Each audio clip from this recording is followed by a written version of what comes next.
reading from the first letter of St. Paul to Timothy, chapter 3, verses 1 to 5. The saying is sure, whoever aspires to the office of bishop desires a noble task. Now a bishop must be above reproach, married only once, temperate, sensible, respectable, hospitable, an apt teacher, not a drunkard, not violent but gentle, not quarrelsome, and not a lover of money. He must manage his own household well, keeping his children submissive and respectable in every way.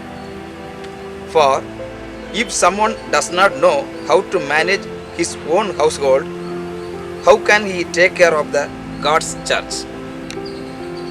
A warm greetings to you all.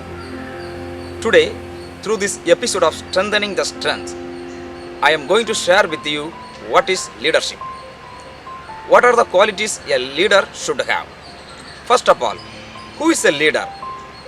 One who instructs and guides the people is called leader. He will be with the people in their fortune and unfortune. He will take part in their happiness as well as sorrowfulness.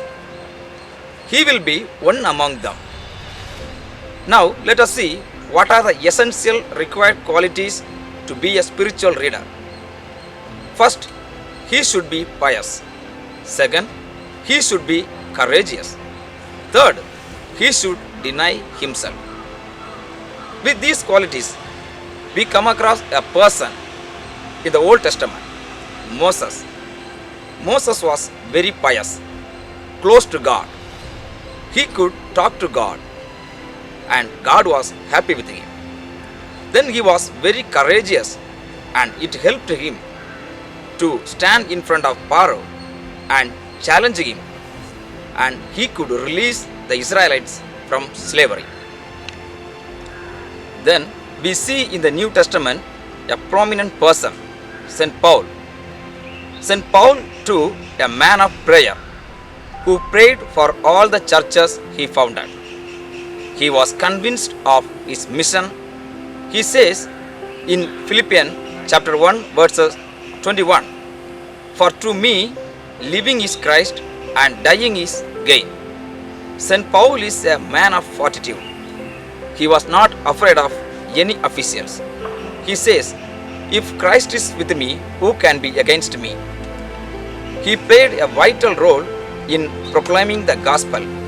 His aim was to lead the people towards Christ. For that, he went through a lot of struggle. He was arrested, he was beaten up, sometimes he was without food. So these are the struggle a leader has to go through for his flock in order to bring them into a proper path. At last, we have the best example of leadership, that is Jesus himself.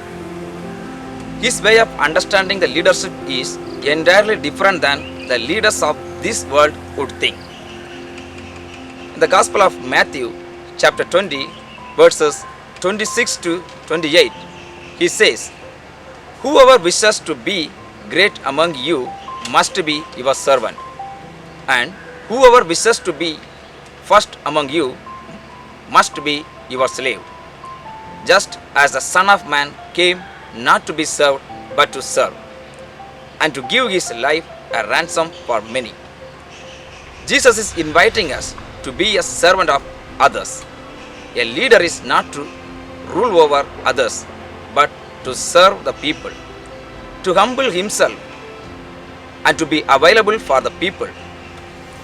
In the life of Jesus, we see, even though he was God, he humbled himself and took the form of a human being. John chapter 10, verse 11, Jesus says, "I am the good shepherd. The good shepherd lays down his life for the sheep." Yes, my dear brothers and sisters, what Jesus lived, what he taught. He gave his life on the cross for his people. More than this, what else can a leader do for his people. Jesus is the perfect spiritual leader. As we are his followers, we need to possess these qualities. Be a servant for others, be humble, and sacrifice our lives for others. And that will make us to be effective leader. May God bless each and every one of us. Thank you.